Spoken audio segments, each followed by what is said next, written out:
Garages across America are packed with project cars that do not get driven because the owner took it too far. There is a general rule that says whatever you do to make it faster on the track is going to make it worse on the street. There are some exceptions to that, but you do have to be careful. I know from personal experience that a lightweight billet flywheel sounds really cool on paper, but in stop and go traffic, not so great. We had a 2025 Toyota GR Supra come through the shop recently, and it presented an interesting challenge. The customer had some specific goals for track day upgrades, but there was a catch. We were not allowed to make it worse on the street in any way.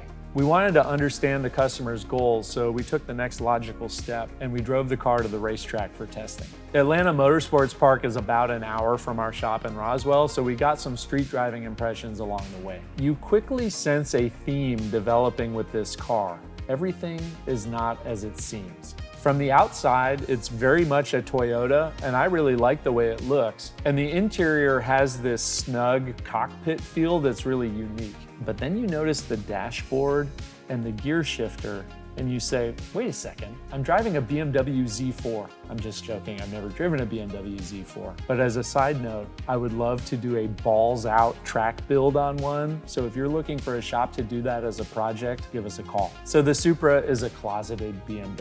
Not that there's anything wrong with that. That's not necessarily a bad thing. It's got the B58 3-liter inline six.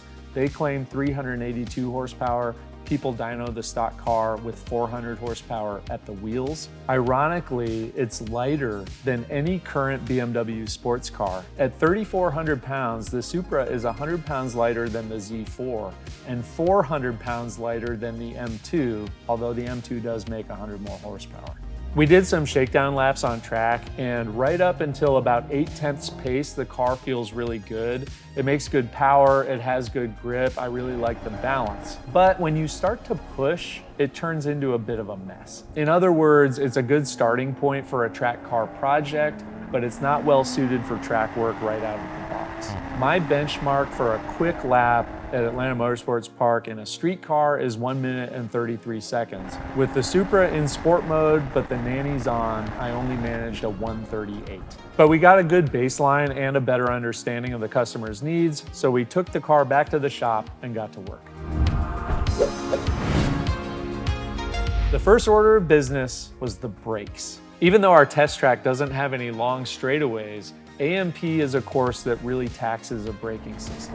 In about a minute and a half, you have 2 heavy braking zones where you have to haul the car down from over 100 miles an hour into a low-speed turn. I think that was a big factor that held back my lap time. I didn't fully trust the brakes to stop the car going into turn 1. Our recommendation was an upgraded set of brake pads and high-temp fluid.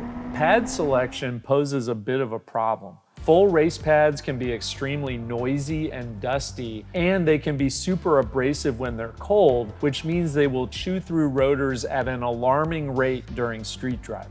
This car sees double duty on the track and on the street, and given the customer's requirements, we decided to try a hybrid pad. From experience, I'm a little bit skeptical about street pads that claim some track use, but not everybody is pushing as hard as I am at the track, and I don't think this customer is pushing the car to its limits every lap.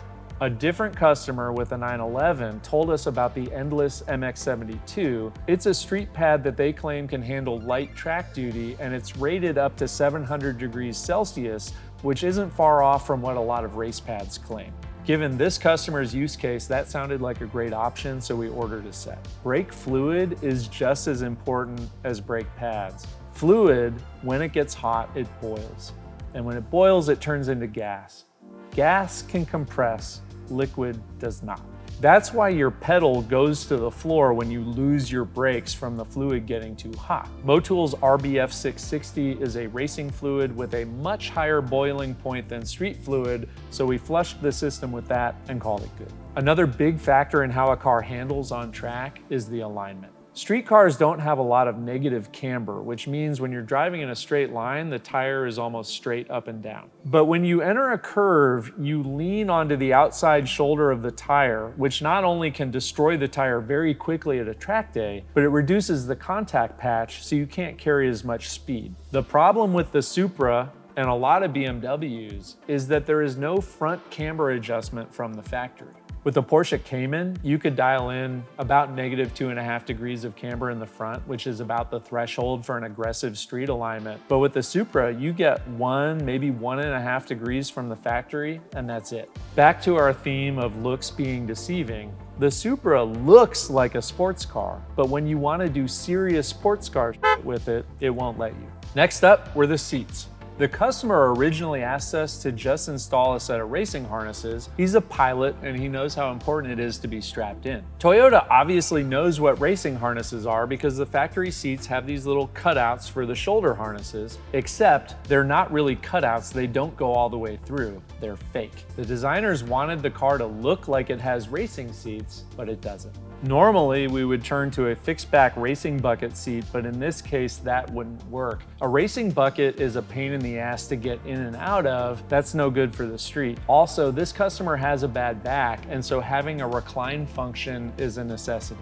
We turn to the Recaro Sportster CS. We've installed a couple of those before. It's a really comfortable seat. It has a recline function, but there was a problem. Recaro went bankrupt last year, and apparently they're getting it sorted out, but we've heard that they have not shipped any seats this year. Luckily, our supplier had a few in stock, but only the Nürburgring edition, which has red leather accents. Thankfully, our customer was okay with that, so we ordered a set. Aftermarket seats can be really tricky because there are a lot of factors to consider. Does the customer fit in the seat? Does the seat fit in the car? Is the car going to complain because of occupancy sensors or airbags? And can you code something so the car doesn't complain? At $5,000 for a pair of seats, it feels pretty risky. Thankfully, with the right brackets and a lot of effort on Kevin's part, the seats fit perfectly, they recline, they slide forward and back, and the customer says they're very comfortable.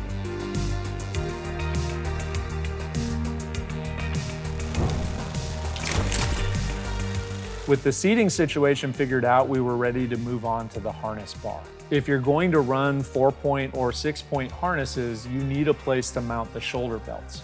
Toyota knows what a harness bar is because they installed one from the factory, sort of. The problem is that the factory one is a really flimsy piece of aluminum. You absolutely cannot mount harnesses to it. I mean, you could, but you would die. We found a couple of options from our part suppliers, but they seemed decorative. And when it comes to safety gear, decorative is not going to cut it. CMS does make a really good looking bolt-in half cage, but the customer does not want this to turn into a race car and he does not want to lose his cargo cover functionality. Thankfully, our tech Kevin was willing to go down the rabbit hole and he found a company in Wheeling, Illinois called Hotchman Fabrication and Speed who make a very nice looking harness bar. The Hotchman bar is beefy enough for harness duty and it installs very cleanly for an OEM look. On top of that, they will have it powder coated any color you want. Our customer chose red to go with the seats. The final step was the harnesses, which, if you remember, was the only thing the customer really wanted from the get-go. In a race car, harnesses combined with a Hans device provide an extra layer of safety in an accident. In this case, the customer didn't want a full 6-point harness, so we went with Schroth's 4-point Profi 2 ASM harness. ASM stands for anti-submarine. Submarining is when you only have shoulder belts and lap belts, and you slide under the lap belts and make your way into the footwell, which is not where you want to be during an accident. I'm falling! Yes! I'm falling! In my experience, I've found that harnesses actually provide some performance benefits. When I'm really cinched into the car, I feel safer. And when I feel safe, I feel more confident. And when I feel more confident, I go faster. Also, being strapped in connects your body to the chassis of the car so you can feel what the car is doing, and that leads to faster lap times. Well, we wanted to test that theory, so with the upgrades wrapped up, we headed back to the track.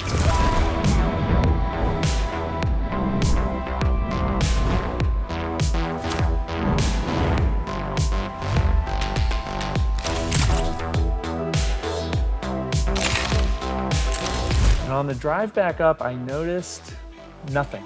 If I didn't know that the car has upgrades, if I didn't see the harnesses, I would think that it came like that from the factory, and that's exactly what we were going for. On track, the performance benefits were bigger than you might think. All of that new confidence I had from being strapped into the car made me decide to turn off the traction control and stability control systems. I understand why manufacturers put these systems in cars, but they can be problematic. In some cases, and I think it's the case with the Supra, they intervene prematurely, which prevents you from getting the most out of the car. And stability control operates by grabbing your brake calipers to stabilize the car. That's adding heat to your brake system. And what I found with the systems off is that the car is much better to drive, but you do need to be respectful of how much power and torque it has. Okay. While I think it would benefit from suspension upgrades and stickier tires, I had a much better time in the car this time around. I managed to shave 3 seconds off of my lap time. I turned in a 1:35. Not too shabby, but I do hope that the customer decides to pursue the project further because I think the Supra is a great platform for a track day car and you don't have to ruin it in the process.